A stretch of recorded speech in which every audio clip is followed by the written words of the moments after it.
My husband handed me papers and said, "Just sign here, babe, it's a surprise for our anniversary." I smiled and reached for the pen. Then I glanced at the top of the page and froze. It was a power of attorney transferring everything I owned to him. I looked up calmly and said, "Let me call my lawyer first." His face went white. "Subscribe to the channel, leave your like and comment from which part of the world you are watching, get comfortable and relax, let's begin." He placed the papers on the kitchen table with a flourish, his smile wide and practiced. "Happy anniversary, darling. Just sign here, it's for our surprise." Sunlight streamed through the bay window, catching the dust motes in the air and warming the granite countertop where I had just set down 2 coffee mugs. The scent of the peonies he'd brought home, my favorite, a thoughtful touch, was cloyingly sweet. I looked at the document, then at his expectant face. David's posture was relaxed, but his eyes held a specific intensity, the kind he used when closing a deal. "What is it?" I asked, keeping my voice light. I picked up the top page. The heading was in bold legalese, "Durable General Power of Attorney." "It's part of the planning," he said, coming to stand behind me, his hands resting on my shoulders. He massaged them lightly. "For the anniversary trip, a big one. I need to be able to handle some logistics on your behalf, that's all, legal technicalities. The travel agency recommended it." I continued to read. The language was dense, full of "hereby and afford said agent full and complete authority."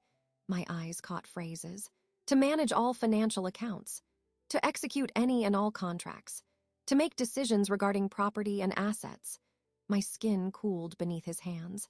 I felt the blood drain from my face, a slow internal retreat. "This seems very broad, David," I said. My tone was calm, almost detached. I had learned that tone from my father watching him review troubling cases at his desk. "Do not reveal your hand. Listen. Observe." "It's standard," he insisted, his thumbs pressing into a knot in my neck. "It just makes things easier while we're away. You know how complicated these luxury bookings can be. I want everything to be perfect for you." His voice was a smooth blend of affection and slight impatience, the impatience carefully measured to suggest I was being charmingly cautious. I turned the page. The document was comprehensive. It would grant him control over everything.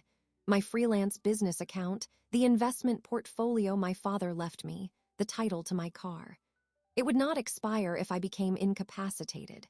It was, for all practical purposes, a transfer of my legal autonomy. I thought of my father's face, his serious eyes over his reading glasses. "Elise, never sign anything you do not fully understand. A signature is a weapon, either for you or against you." He had drummed that into me since I was a teenager helping around his office. David was waiting. The silence stretched, becoming its own entity in our bright, tidy kitchen. I could feel his anticipation, a tangible vibration in the air. He needed my signature. He needed it today on our anniversary, framed as a gift. The manipulation was so audacious it was almost impressive. A part of me, the part that had loved him for 12 years, wanted to crumble. The other part, the part that was my father's daughter, solidified into something cold and clear. I placed the papers back on the table, aligning the edges neatly with the table's wood grain. I looked up at him and manufactured a smile. It felt tight on my face, but I knew it reached my eyes enough to be believable. I had spent years perfecting accommodating smiles. "Of course," I said. "I just want to read through it properly first. You know how I am, I like to know what I'm signing." I reached up and patted his hand on my shoulder. "It's so exciting. A surprise trip. You've really gone all out." The tension in his shoulders loosened. He leaned down and kissed my cheek. "That's my girl. Just don't take too long. The agent needs the paperwork back by tomorrow to lock in the reservations." "I'll look at it after my client call," I said, turning away to pick up my coffee mug. My hand was steady. "I promise." He beamed, the picture of a devoted husband. "Great! I'll be in my study. Lots to finalize."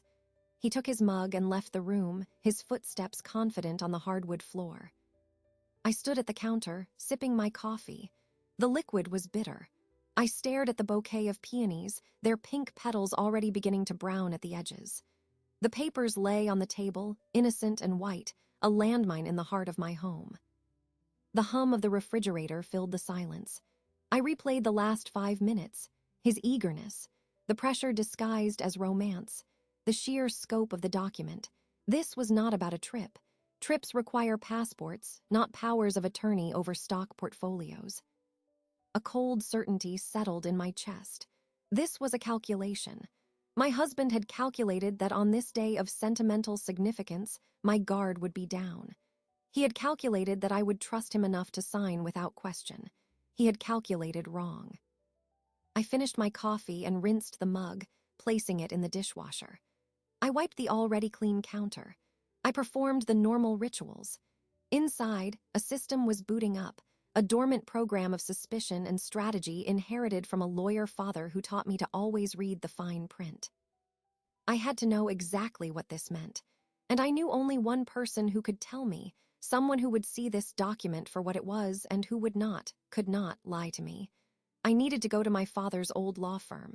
I needed to see Marcus. But first, I had to behave normally. I had a client call. I walked to my home office, a small, sunlit room filled with my design books and sketches. I closed the door. I sat in my chair and looked out the window at our manicured backyard. Everything looked the same, the trimmed hedges, the patio furniture, the bird feeder. Yet nothing was. I opened my laptop for the call. My professional smile was ready. My voice was warm and engaged. For 50 minutes, I discussed logos and color palettes. All the while, in a sealed compartment of my mind, I reviewed the clauses of the document, each one a brick in a wall David was trying to build around me. When the call ended, I sat in the quiet. The papers were waiting in the kitchen. David was waiting in his study. I had promised to look at them, and I would. I would study them like a map to his intentions. My anniversary gift from him was a set of shackles. My gift to myself would be the key. I stood up. My reflection in the dark computer monitor was a vague outline, a woman in a comfortable sweater in a nice house. I leaned forward and powered the monitor off. The reflection vanished. It was time to start reading. The following morning, I told David I had a last-minute meeting with a potential client downtown. He barely looked up from his tablet, just gave a distracted nod. "Sure, don't forget about the papers." I assured him I hadn't. I drove to my father's old law firm. The building was a 10-story structure of faded brick and concrete, a relic from the 1970s. Johnson and Williams, attorneys at law.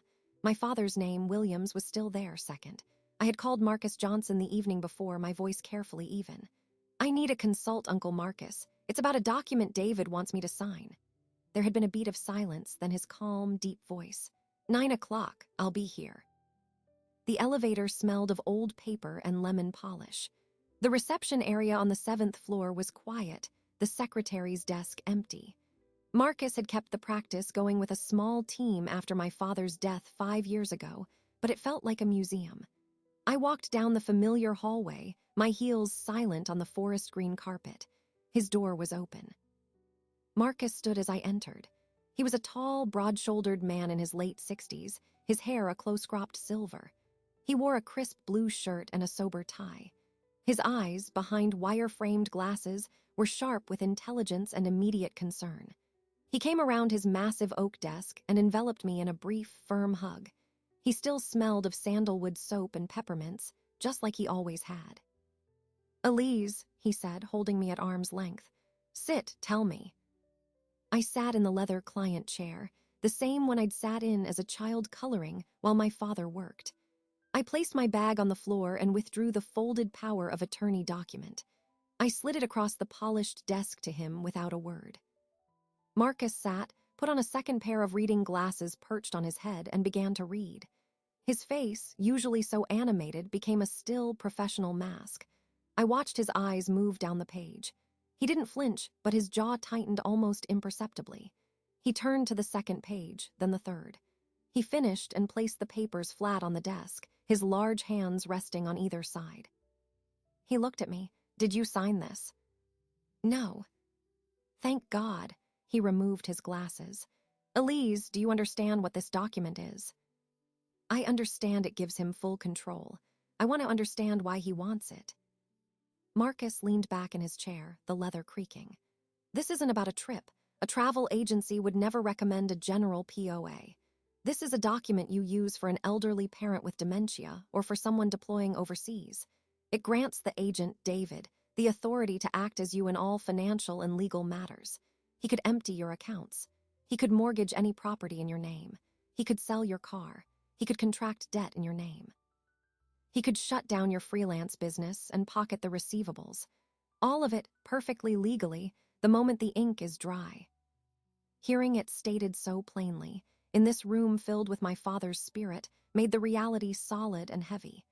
And if I signed it, could I revoke it? You could, but if he acted under its authority before you revoked it, those actions would stand.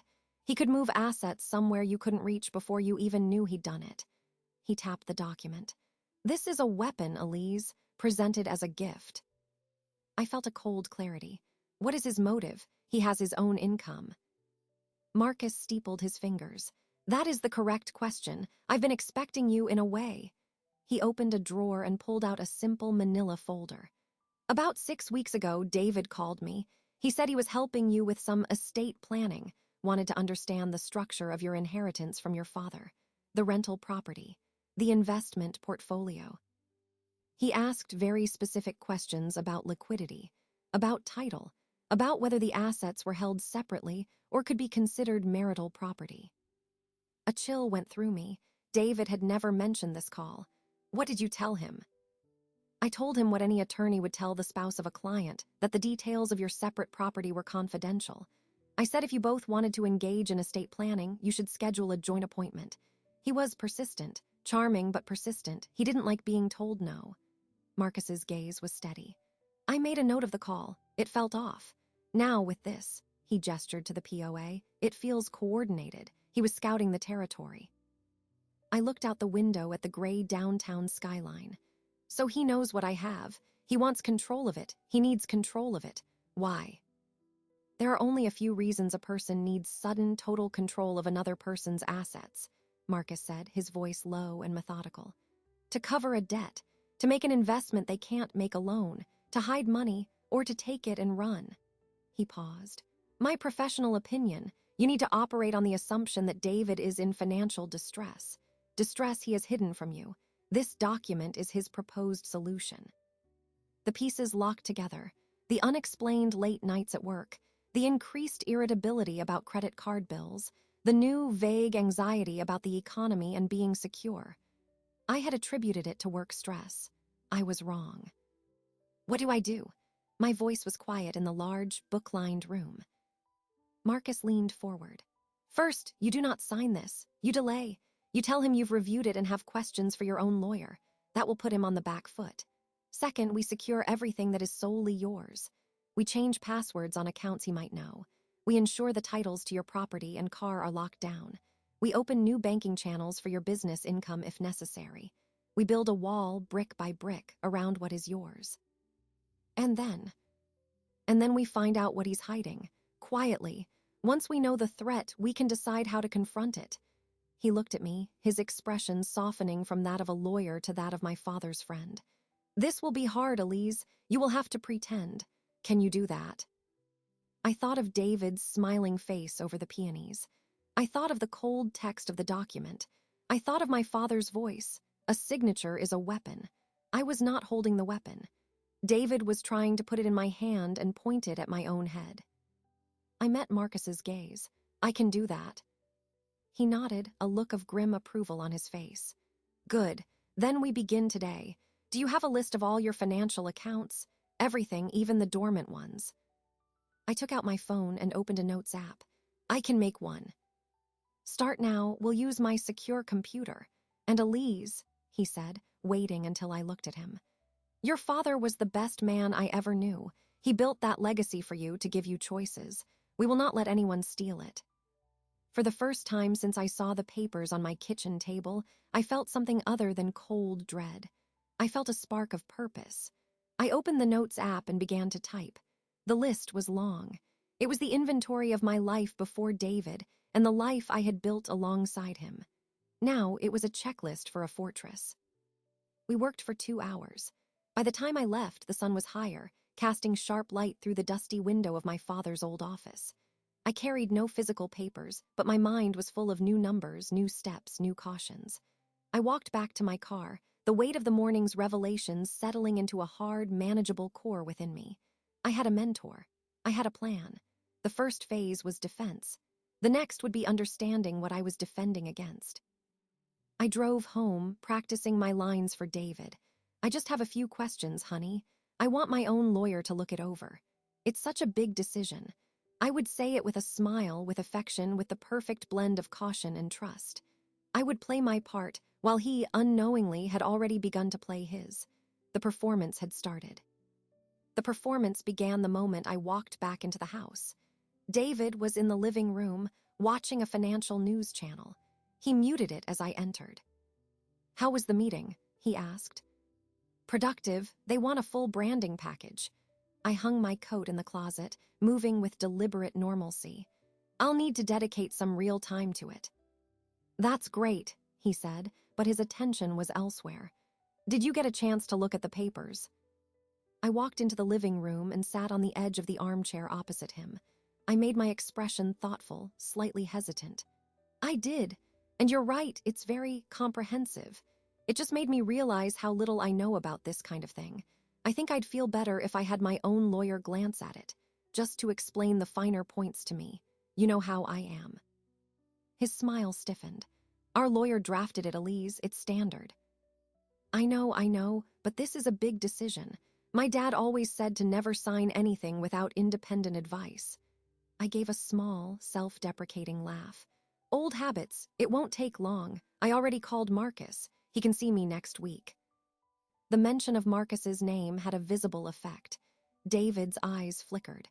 He knew Marcus's loyalty was to me and my father's memory, not to him. "Marcus is retired, isn't he?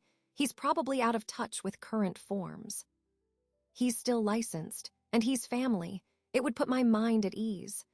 I kept my tone light, reasonable, a woman being cautiously responsible, not defiant. "You want me to be comfortable with this, don't you? For our anniversary surprise." I had used his own romantic framing against him. He was trapped. Pressing harder would seem aggressive, undermining his loving husband act. He forced the stiffness from his shoulders. "Of course I do, if it makes you happy. Next week, then." "Thank you for understanding," I said, and stood up. "I'm going to get started on some concepts for that client." That night, after David had fallen asleep, a sleep I pretended to share until his breathing grew deep and even, I slipped out of bed. I put on my robe and went to my home office, closing the door silently. I did not turn on the main light. The blue glow of my laptop screen was enough. Marcus had given me a list. It was a methodical, clinical list. First, digital security. I logged into my primary email account. David knew the password. It was a variation of our wedding date. I changed it to a long, random string of characters generated by a password manager I installed. I updated the security questions. I did the same for my cloud storage, where I kept all my design work and client contracts. I repeated the process for my social media and every online platform linked to my business. Next, financial. I logged into my business banking portal. I reviewed the recent transactions. I set up new email alerts for any login attempt or transfer, sent to a new, secure email address David did not know. Then, following Marcus's precise instructions, I initiated the opening of a new business checking account at a different bank. I used my studio address for the statements. A P.O. box Marcus helped me secure that afternoon. The process was straightforward, done in 20 minutes. Once the account was active, I would reroute all future client payments there. The third task was the most delicate. I accessed the investment portfolio from my father. The statements came electronically. I changed the login credentials and the notification email. I located the contact information for the account manager. I drafted an email, stating that under no circumstances were any instructions regarding the account to be accepted via phone or from anyone other than myself in person, with photo ID. I saved it in my drafts to send from Marcus's office later. He advised against sending any red flag communications from our home network. I worked for 2 hours. The house was silent except for the hum of the laptop fan and the distant, rhythmic tick of the hallway clock. My mind was clear, focused on the sequence of actions. Each updated password, each new security setting was a brick in the wall Marcus had described. I felt no triumph, only a steady, purposeful detachment. This was maintenance. This was protection. A floorboard creaked in the hall. I froze, my fingers poised over the keyboard. I listened. Silence. Then, the sound of the bathroom door closing softly and the tap running. David. I minimized my banking window and opened a client mood board I had been working on. When the bathroom door opened again, I was staring at color palettes, my face illuminated by images of serene landscapes and modern typography. His footsteps paused outside my door. A sliver of light appeared underneath it from the hallway. He stood there for a moment. I did not move. Then the light vanished and his footsteps retreated to the bedroom. I waited 5 full minutes, listening to the silence. Then I returned to my tasks. By the time I finished, the sky outside the window was beginning to lighten from black to a deep charcoal gray. I shut down the laptop. My eyes were dry and tired, but my mind was awake. I had created a separate digital silhouette of myself, one David could not access. The version of me that existed in his world, the wife who made coffee, who discussed his day, who promised to see a lawyer, was a careful facsimile. The real work, the real life, was now occurring in the spaces he could not see. I crept back to bed. David was sprawled on his side, snoring lightly. I looked at the outline of his shoulders in the dark. The man I had shared this bed with for 12 years was now a subject of study, a problem to be solved. The love I had felt had been packed away, replaced by a cold, analytical focus. The sadness was there, a dull ache beneath my ribs, but it was fuel, not a hindrance. It fueled my precision. The next morning, I made breakfast as usual. I asked about his day. I kissed him goodbye. After he left, I did not return to my secret accounts. That would be for the late nights. Instead, I worked on my client project, meeting a deadline. I performed the mundane rituals of our life. I watered the peonies, which were now fully wilted. I threw them in the compost bin. The papers remained on the kitchen counter, a silent prompt. I had bought myself a week with Marcus. In that week, I needed to build my walls higher and start looking for the source of the threat battering against them. The silent shift was complete. Outwardly, everything was business as usual. Inwardly, I had mobilized. I was no longer just a wife who had discovered a betrayal. I was an architect, drafting plans for my own defense, one clandestine brick at a time. The need for a space outside my own head, for a voice other than the cold, strategic one I was cultivating, became urgent by the end of the week. I needed Tasha. I texted her asking if I could stop by the bakery early before the lunch rush. Her reply was immediate. "Kettle on, come through." Tasha's bakery, Rise and Shine, was in a vibrant, tree-lined neighborhood 10 minutes from my sterile subdivision. The bell over the door announced my entrance with a cheerful jingle. The air was thick with the warm, sweet scents of baking bread, melted butter, and cinnamon. It was a physical embrace after the controlled, scentless atmosphere of my home. Tasha emerged from the back, wiping her hands on a flour-smudged apron. Her braids were piled atop her head, and her smile was wide and genuine. "There's my favorite graphic artist. You look like you've been thinking too hard. Come in the back, I just pulled out a test batch of lemon scones." I followed her into the kitchen, a chaotic symphony of stainless steel, baking sheets, and bowls. It was the antithesis of my ordered kitchen. She poured 2 mugs of strong tea and pushed one toward me across the work table, scattering a fine cloud of flour. "Okay," she said, sitting opposite me, her keen brown eyes fixed on mine. "Spill, it's David. What's he done?" I had rehearsed how to say it, but in the face of her direct concern, the facts tumbled out plainly.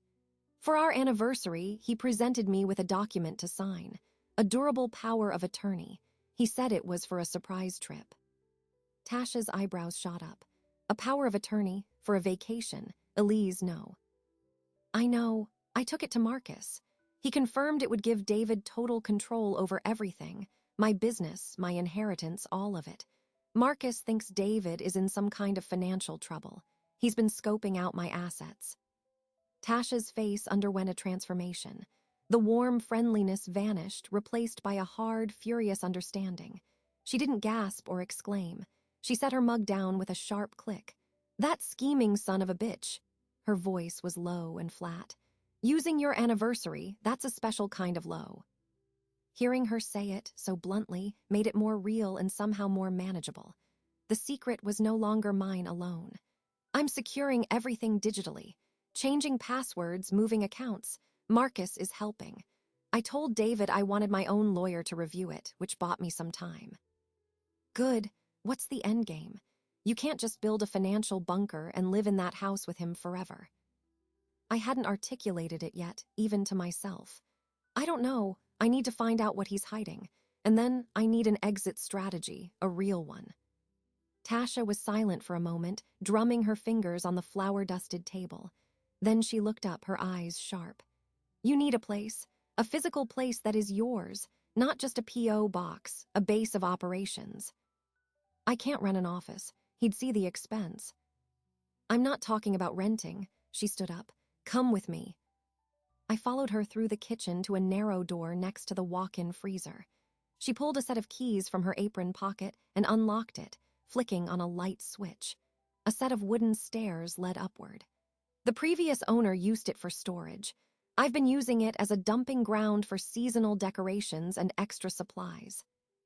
We climbed the stairs. At the top was a small landing and another door. She unlocked that too and pushed it open. It was a studio apartment, or had been one decades ago. The space was large, square, and flooded with morning light from two big, grimy windows that overlooked the street. It was dusty and cluttered with old bakery boxes and rolled-up posters, but the bones were good.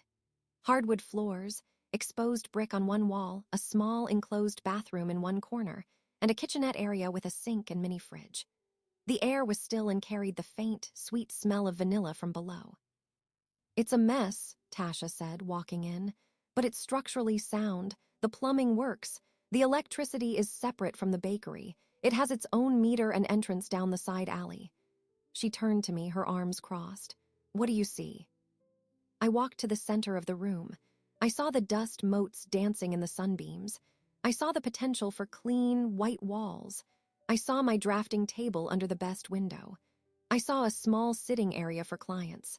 I saw a space where no one could pressure me to sign anything. I see an office, I said, my voice quiet with the shock of possibility.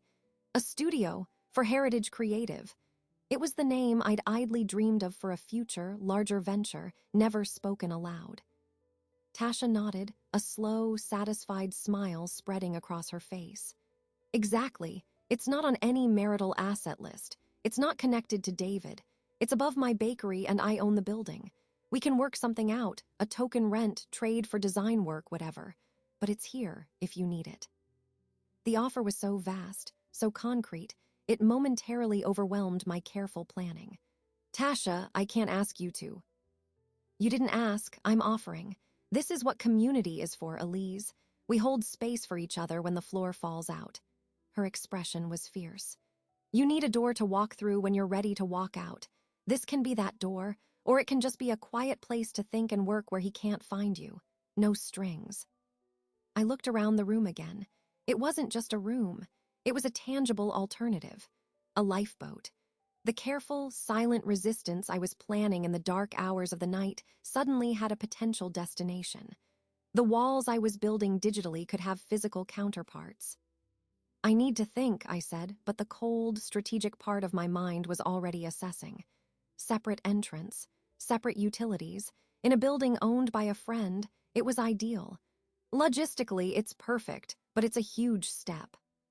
It's a step on your asterisk terms, Tasha corrected. You don't have to decide today. The key is here whenever you want it. She walked over to a nail by the door where a single, old-fashioned skeleton key hung on a loop of string. She took it down and pressed it into my palm. The metal was cool and solid. Just come, day or night, for work or for scones and tea or to scream into a pillow. It's yours. I closed my fingers around the key. Its weight was an anchor. For the first time since seeing the papers, I felt a flicker of something that wasn't fear or determination. It was a faint, fragile sense of having an option, of not being trapped. Thank you, I said, and the words were inadequate. She waved a hand, already turning back toward the stairs. Don't thank me yet. You'll have to help me haul these boxes down to the dumpster. Now come on, let's finish our tea before the scones get cold. I followed her down, the key a hard, definite shape in my pocket. The warm, noisy bakery wrapped around me again, but I felt different. The secret I carried now wasn't just one of betrayal and defense. It was a secret of a sunlit room above a bakery and a key to a door that was mine alone.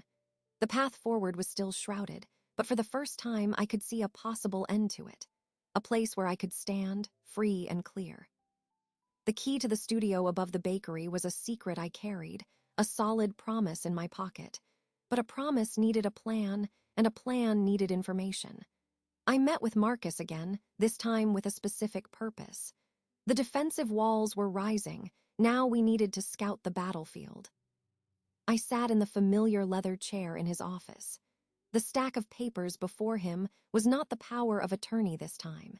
It was a collection of documents Marcus had begun to pull together through discreet, legal channels after our last meeting. Before we begin, Marcus said, his hands flat on the desk, I must be clear. What I have here is a financial picture compiled from public records and from information you have a legal right to access as his spouse. It is not a full forensic audit. That would require different steps, but it is revealing. Show me, I said. He slid the first document toward me. It was a credit report, not mine, David's. Marcus had obtained it legally with the necessary authorization, which I had provided.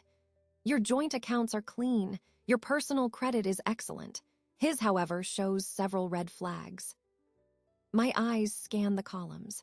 2 high-interest personal loans taken out within the last 8 months.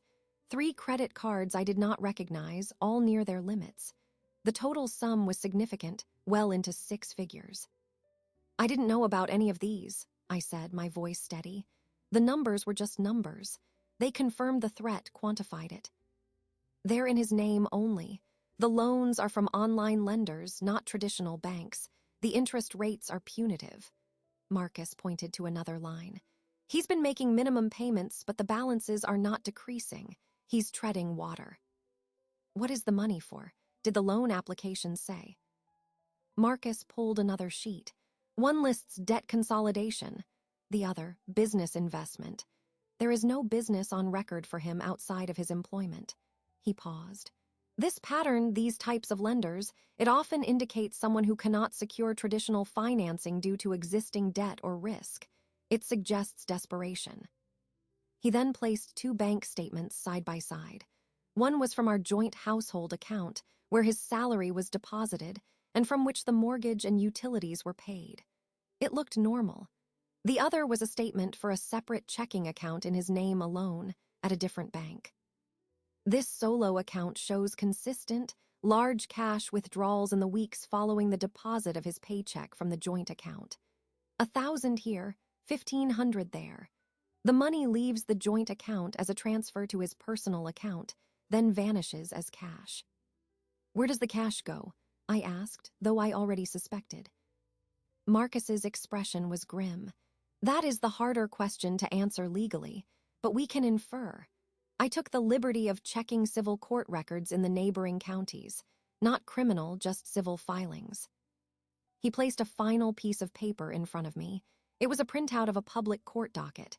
It listed a case, a plaintiff, a casino versus David Carter. The nature was listed as debt collection. The amount was $47,000. The case had been settled out of court 6 months ago. The air in the room felt thinner. The sterile numbers on the credit report now had a source, a loud, garish source. Gambling, I stated. It wasn't a question. It appears to be a primary driver.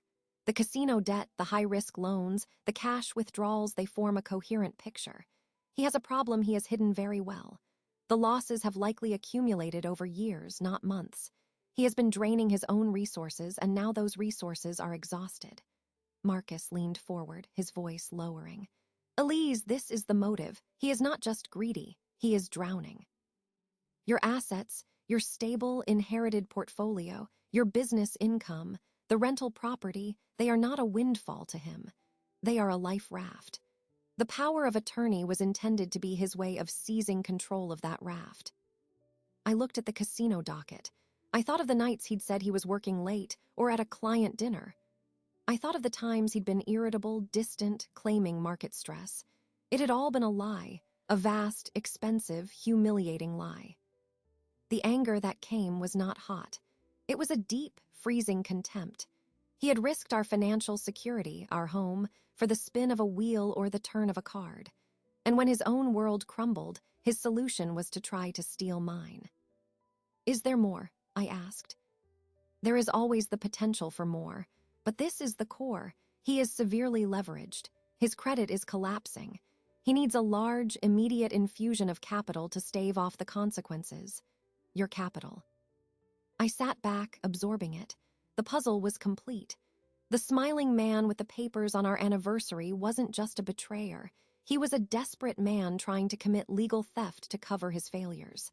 The vulnerability Marcus had suspected was now laid bare. It was a weakness. "This changes my strategy," I said finally. "How so?" "Before, I was defending against an abstract threat. Now I know the threat's nature and its size. I know he is desperate. Desperate people make mistakes. They become impatient. They get sloppy." I looked at Marcus. "He will pressure me again about the power of attorney soon. My week of deliberation is almost up." Marcus nodded. "He will, and now you know what's driving that pressure. The question is, how do you want to handle it? Continued delay will frustrate him, possibly make him volatile." I thought of the key in my pocket. I thought of the sunlit studio. I thought of this pathetic, hidden ledger of loss my husband had built. A new plan, colder and more direct than simple defense, began to form in my mind. "I don't think I will delay," I said, my voice quiet. "I think I will give him an answer, just not the one he expects." Marcus studied me. "You're going to confront him." "Not with accusations, with a counter-proposal. You mentioned a post-nuptial agreement last time, one that formally separates our assets, protecting what is mine. I want you to draft it." A slow smile, one of grim approval, spread across Marcus's face.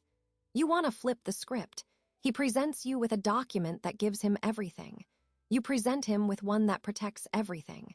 His reaction will tell you everything you need to know, and it will legally secure your position." "Exactly. It moves me from defense to a defined position. It forces his hand. If he refuses, it reveals his true intent. If he signs, well, it protects me. Either way, I win." "It's a bold move," Marcus said. "It will escalate the situation." "The situation is already escalated. I just have the facts now. I'm not operating in the dark anymore." I gathered the papers on the desk, the evidence of David's ruin, and handed them back to Marcus. "Please draft the agreement. Make it ironclad. I'll let you know when to send it to me." I left his office, the image of the casino docket fixed in my mind. The sadness was gone, burned away by the cold clarity of the numbers. My husband was not a formidable opponent. He was a debtor in a tailored suit, and I was no longer just building walls. I was preparing to lay down my own terms on the negotiating table. The next move was mine. The postnuptial agreement arrived via encrypted email from Marcus 2 days later. I printed it on my office printer after David had left for work. The document was thinner than the power of attorney, but its weight felt substantial. It clearly delineated what was mine: the investment portfolio, the rental property, my business assets and future income, my car. It stipulated that debts incurred individually remained individual. It was a wall of legal text, and every brick protected me. I placed it in a simple folder and set it on the kitchen counter, next to the now wilted folder containing his POA. I made dinner, a pasta dish he liked, and waited. He came home later than usual, his shoulders slumped with a performed weariness. He kissed my cheek, his mind already elsewhere. "Long day. Any word from Marcus?" "Yes, actually," I said, stirring the sauce. "He sent over his thoughts. We can talk after dinner." During the meal, he made strained conversation about office politics. I listened and nodded, contributing just enough. I watched his hands, the way his fingers tapped restlessly on the tablecloth. The pressure was building in him. The life raft was drifting out of reach. After we cleared the plates, he didn't wait. "So, what did Marcus say? We really need to get this wrapped up, Elise. The travel agent is on my back. I dried my hands on a towel. Let's talk in the kitchen. We sat at the same table where, weeks ago, he had presented his betrayal with a bouquet. The two folders lay between us like opposing chess pieces. Marcus had some concerns about the scope of the power of attorney, I began, my voice calm and even. He felt it was overly broad for travel planning. He also explained to me what it would actually allow you to do. David's face tightened. I told you it's standard. He's an old man, he's out of touch. Perhaps, but it did get me thinking about security, about protecting what we've each built. I opened my folder and slid the top page toward him. Marcus suggested that if we're thinking about legal documents for our future, a post-nuptial agreement might be more appropriate. It's quite common. It simply clarifies which assets are separate property in case of any future uncertainty. He stared at the page, not touching it. His eyes scanned the heading. Post-nuptial agreement, he said the words as if they were in a foreign language. Yes, it protects my inheritance and my business, and it would protect your premarital assets as well, of course. It just ensures that what we came into the marriage with and what we build individually stays separate. It's actually very fair. I used his word. Standard. His head snapped up. His eyes, usually so carefully controlled, flashed with a mixture of shock and dawning fury. This is what you've been doing. I give you a document to help us plan a dream vacation, and you're over there with your lawyer drawing up a divorce document. It's not a divorce document. It's a financial clarification.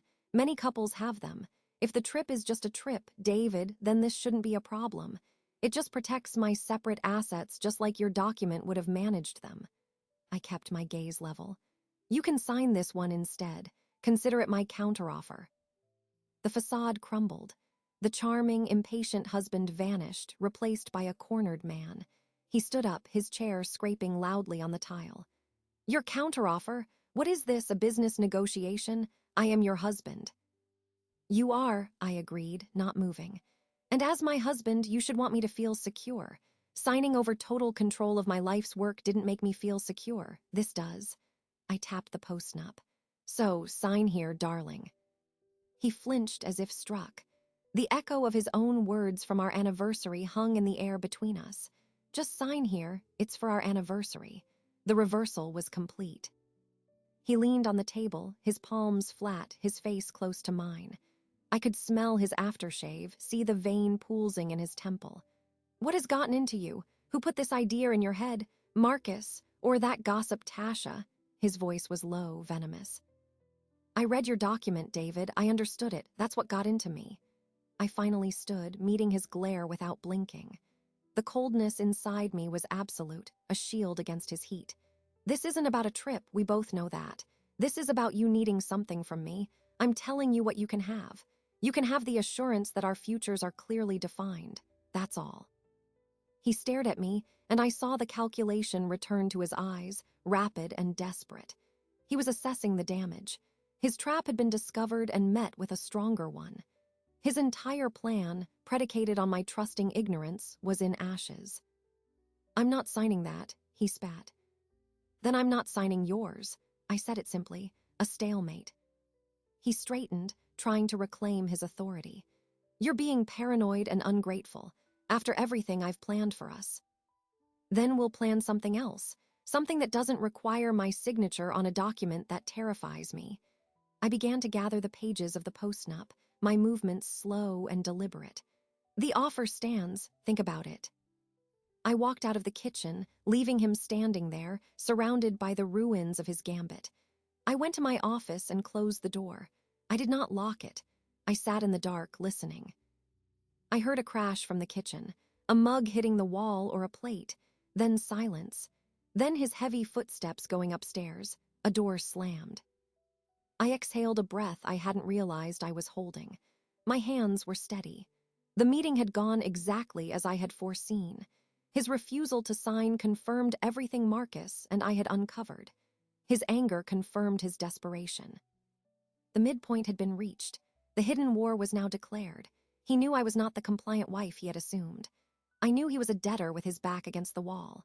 The quiet pretense was over. From this point forward, every interaction would be a move in a cold, open conflict. I had shifted from defense to a defined position.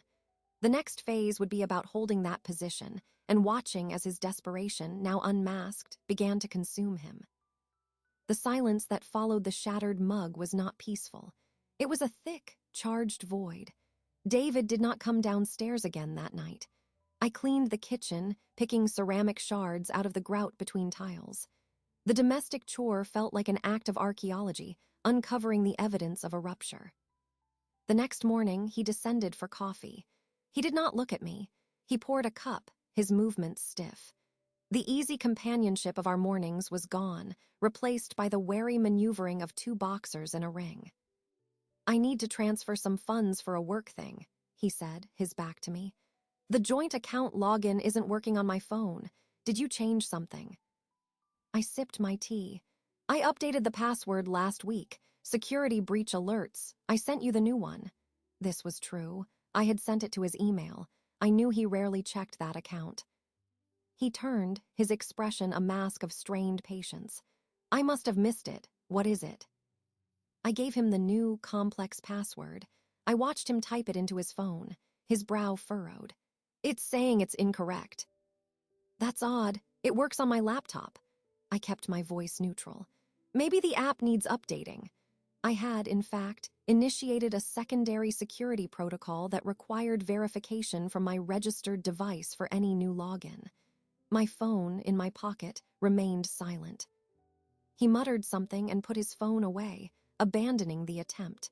The failure seemed to amplify his agitation. He left for work without another word. This became the new pattern. Our home was a gallery of quiet hostilities. He began to watch me. I would feel his eyes on me as I worked on my laptop in the living room. He started asking pointed questions about my schedule. "Meeting that client again? Which one? Where?" His tone was casual, but the intent was an interrogation. I answered with vague truths. "A local business, over on Maple." This was Tasha's bakery. He had no way to verify it, and my calm delivery gave nothing away. Dinners were the worst. We sat at opposite ends of the table, the space between us a frozen tundra. The clink of cutlery was loud in the quiet. He would make sporadic, awkward attempts at conversation, usually about money, the market, property values, the importance of liquidity. I would respond with minimal, factual replies. "I see. That's interesting." My focus was on my food or on the view out the window. My serenity was a weapon. It denied him the drama, the confrontation he seemed to be seeking. My calm reflected his chaos back at him, and it infuriated him.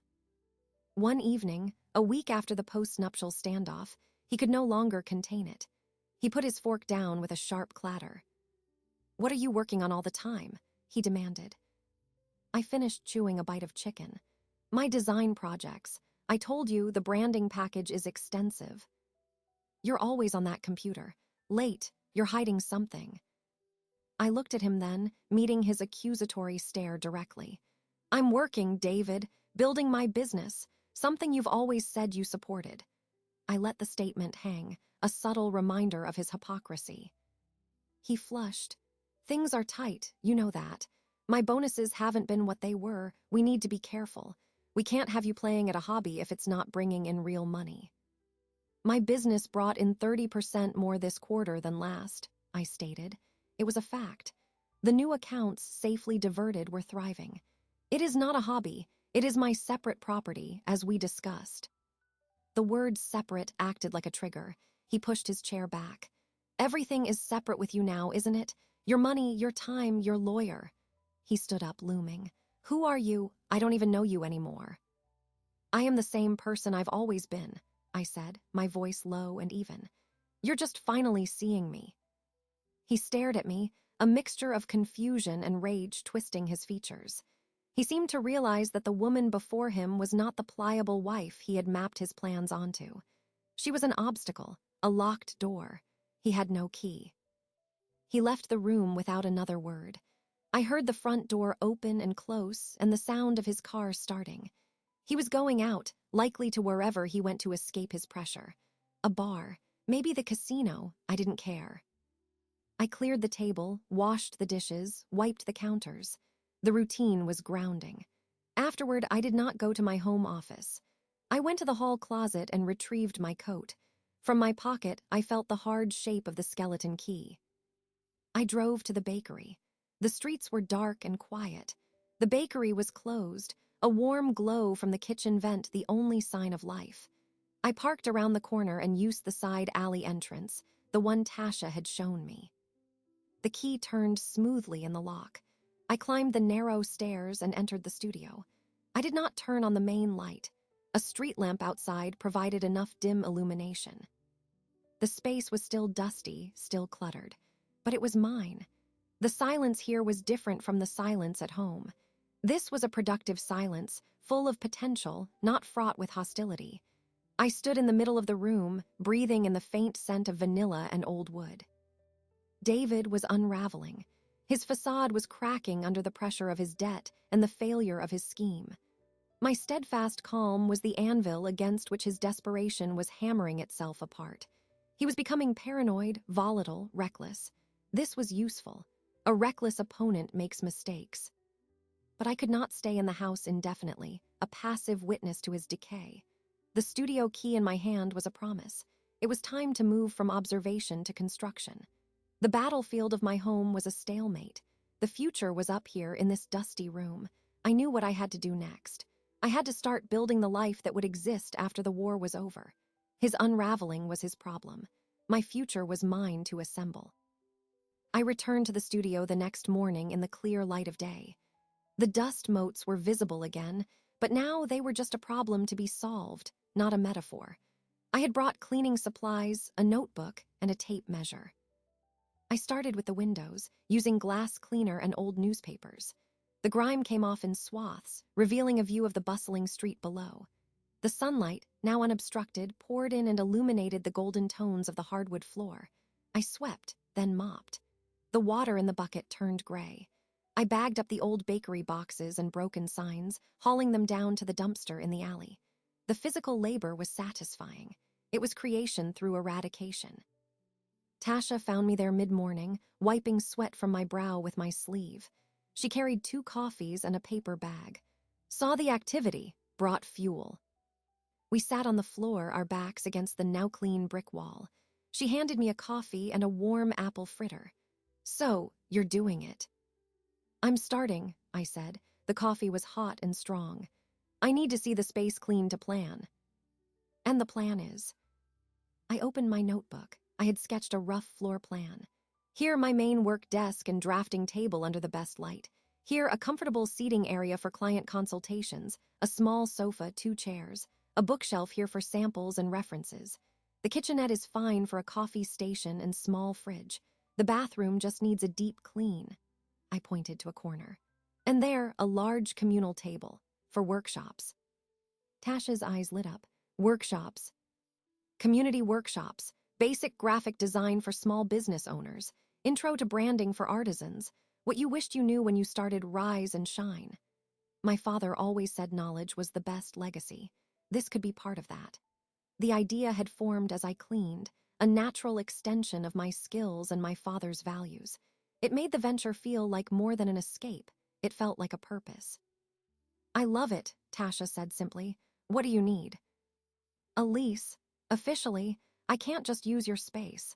I need it to be a legitimate business expense from my separate funds. It needs to be real on paper." She nodded, understanding the legal necessity. "We can do that. A peppercorn rent, $1 a year, it's still a contract." "More than $1. Fair market value for a shared usage space. I've researched it. It's affordable from my business account. It has to be legitimate, Tasha, for taxes, for my financial records, in case anything is ever scrutinized." I thought of David, of Marcus's warnings. Every step had to be airtight. "Okay, bossy, we'll do it your way. I'll have my lawyer draw up a simple commercial lease, month to month for flexibility." She took a bite of her fritter. "What's the timeline?" "I'll order the essential furniture this week. Desk, chairs, shelves, basic stuff delivered here. I'll paint next weekend, just a clean white for the walls. I want to be operational in a month." Saying it aloud made it tangible. A month. 4 weeks to build a new reality. And him, Tasha asked, her voice dropping.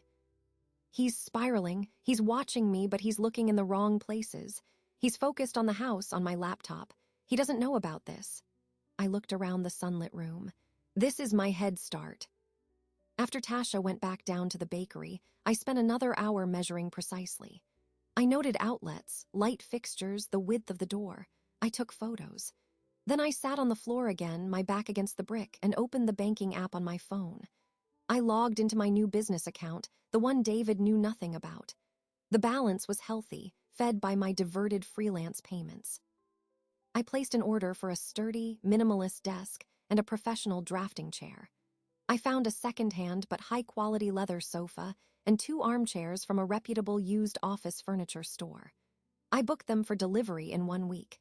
Each transaction was a deliberate, keystroke commitment. The money leaving my account was not an expense. It was an investment in a future that was mine alone. That evening, I returned home at my usual time. David was already there, packing in the living room. He stopped when I entered. "Where were you all day?" The question was an accusation. "Working," I said, hanging up my coat.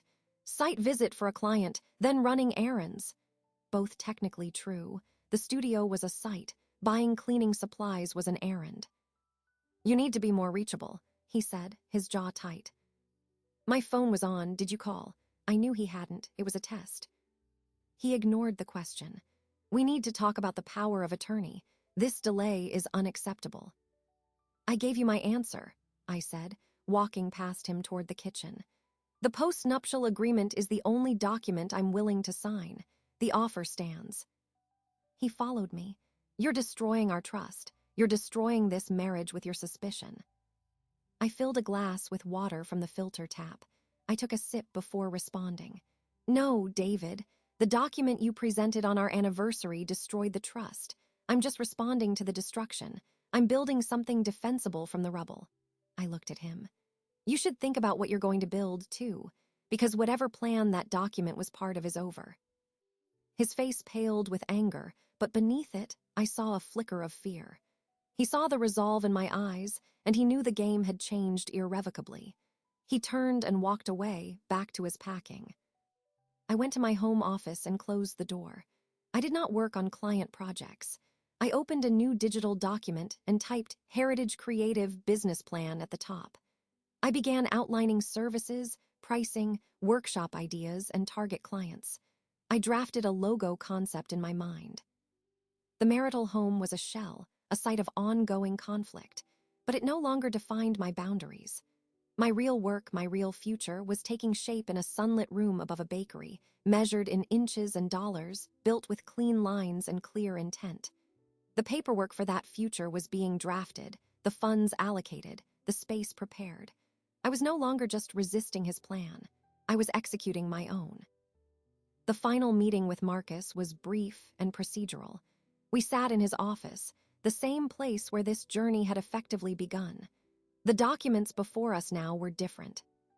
"The divorce petition is straightforward," Marcus said, sliding a copy toward me. "Irreconcilable differences. It includes a temporary restraining order that prevents him from liquidating any marital assets or incurring further debt in your name. Given the financial picture we've uncovered, the judge will grant it." I scanned the pages. The language was dry, legal. It felt like reading a clinical report on the death of my marriage. There was no anger in the text, just facts and requests. "And the other matter." Marcus opened a second folder. "The evidence of his separate debts, the loans, the casino settlement has been compiled. Not by us officially, but the information has been sent anonymously to the 3 collection agencies currently pursuing him. They are aggressive firms. They will act on it immediately. I've also ensured the county clerk's office has a record of the new liens being filed against him personally. He will be served notice of those today as well." "Timing?" I asked. "The process server will deliver the divorce papers to the house at 10 a.m. tomorrow. He will be there. He's taken to working from home lately, hasn't he?" I nodded. David had been working from home more often, a transparent excuse to monitor me. The debt collection notices will arrive via certified mail, likely delivered by a separate agent within the same hour. The coordination won't be perfect, but the effect should be cumulative. Marcus closed the folders. Where will you be? At the studio with Tasha. I had already moved a small bag of essentials there, a change of clothes, toiletries, my most important files on a hard drive. I would not return to the house that night. Good, do not answer his calls immediately. Let the situation settle around him. When you do speak to him, you are calm. You are resolved. You are a woman who has filed for divorce. That is all. Marcus's eyes were steady. You are ready for this. I am, I said, and I was. The fear had been replaced by a cold certainty. This was the logical conclusion of his actions and my reactions, a mathematical outcome. That evening, I packed a larger suitcase under the guise of preparing for a multi-day client retreat. David watched from the bedroom doorway, his arms crossed. This is sudden, he said. The client wants an intensive. It's good money. I folded a sweater, not looking at him. I'll be back Friday. He didn't offer to help. He just stood there, a silent, brooding presence. I could feel the pressure radiating from him, a kettle about to whistle. He needed a resolution, and he needed it now. Tomorrow he would get one. I left early the next morning before he was awake. I drove to the bakery. Tasha had coffee and a quiet hug waiting. We went upstairs to the studio. The new furniture had been delivered, the desk, the sofa, the chairs. They sat in the middle of the space, still wrapped in plastic. We began the work of unwrapping them, of assembling the bookshelf. The physical labor was a useful anchor. At 10:07 a.m., my phone, face down on the new desk, began to vibrate. It was David. I let it go to voicemail. It vibrated again, and again. After the fourth call, it stopped. A minute later, Tasha's phone rang. She looked at the screen, then at me. It's him, she said. Don't answer. She silenced it.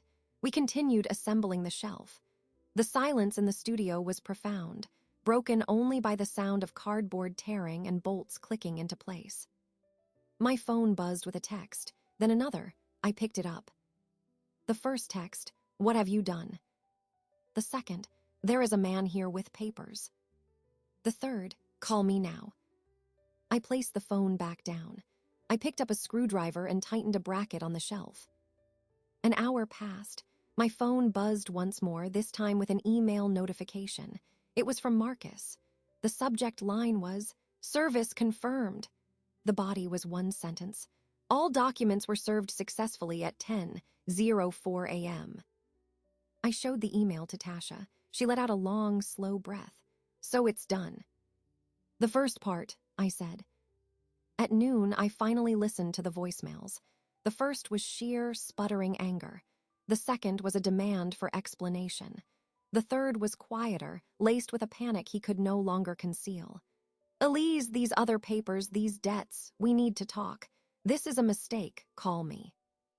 I waited until 1 p.m., then I called him. He answered on the first ring. What is this? His voice was ragged, a mix of fury and fear. You've been served with divorce papers, David, and it appears you've also been served with notices regarding your outstanding personal debts. My voice was flat calm, the voice of a business associate statting facts. You did this. You sent those vultures to my door. I filed for divorce. Your creditors are your own business. They seem to have found you. I could hear him packing. I pictured the legal envelopes scattered on our kitchen table, the one where he'd placed the power of attorney. You can't do this. We need to talk. We can fix this. There's nothing to fix. I do not wish to be married to you anymore. My lawyer's information is on the documents. All communication should go through him. I used the script, Marcus, and I had prepared. You bitch, the word was a hiss. You planned this. You've been planning this. I began planning the day you asked me to sign over my life to you. You just didn't notice. I paused. The temporary orders mean you cannot touch our joint accounts beyond reasonable living expenses. You cannot enter any new debt in my name. The house will be handled through the proceedings. Do not contact me directly again. Where are you? He demanded. That is no longer your concern. I ended the call. I put the phone down. My hand was steady. Tasha was watching me, a question in her eyes. He's alone in the house, I said, answering the unspoken question. Surrounded by the consequences, the divorce he didn't see coming, the debts he tried to hide. It's all there in black and white, delivered to his door. I looked around the studio at the plastic-wrapped furniture, the clean windows, the empty space waiting to be filled.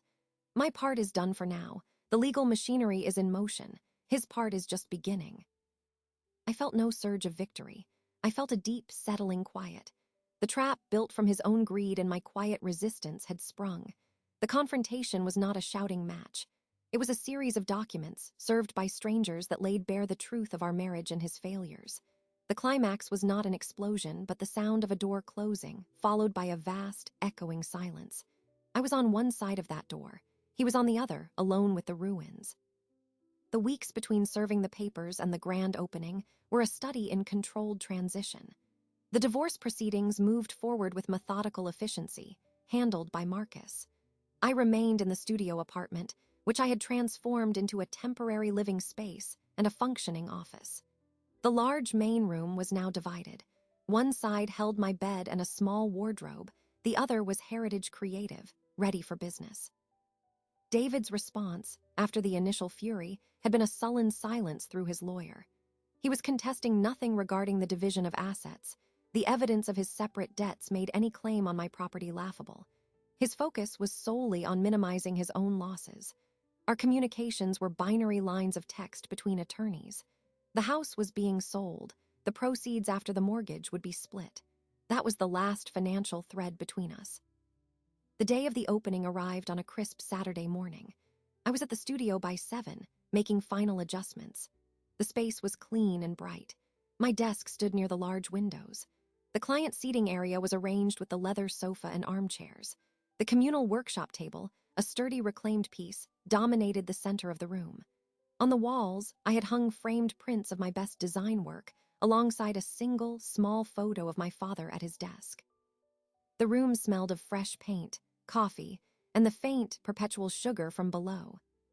Tasha came up at 8, carrying trays of pastries and a large carafe of orange juice. "Fuel for the masses," she announced, setting up a table near the door. She looked around, her hands on her hips. "You did good, Elise. It looks like you." By 10, people began to arrive. Not a crowd, but a steady stream. Clients I had worked with for years, women from the neighborhood who knew Tasha, a few local small business owners I'd invited. Marcus arrived, looking dignified in a tweed jacket. He brought a bottle of sparkling cider and a firm, wordless hug that communicated more than speech could. The room filled with the low hum of conversation. I moved through it, accepting congratulations, answering questions about the workshops I planned to host. A woman who ran a nearby flower shop asked about a logo redesign. The mayor's aide, a friend of Marcus's, stopped by to show support.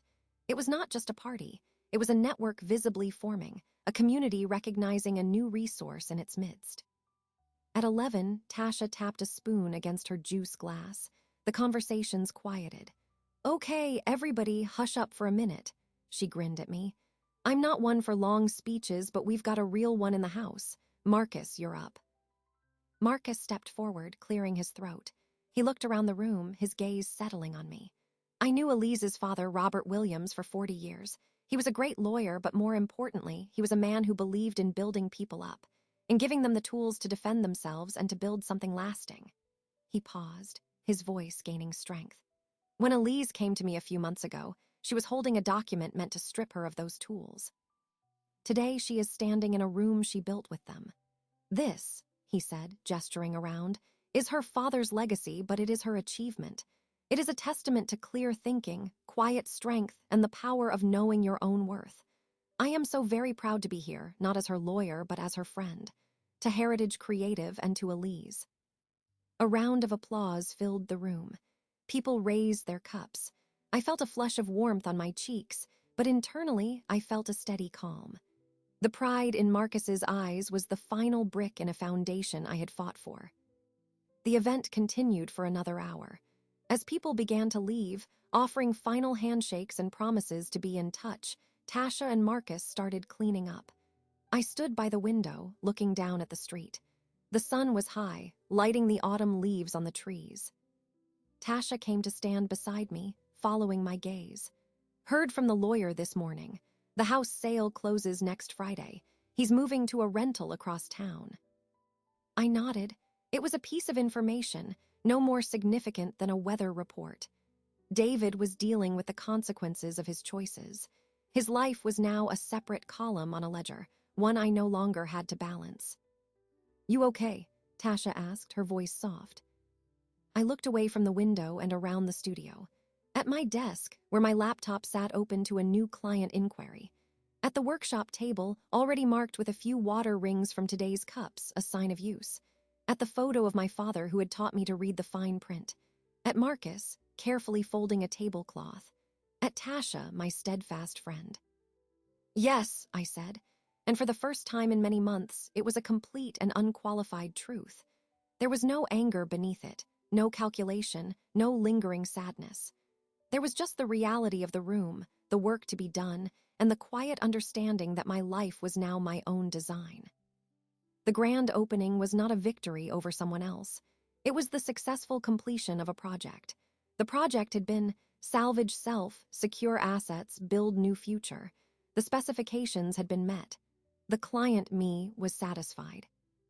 I helped Tasha carry the last of the trays downstairs. The bakery was closed for the day.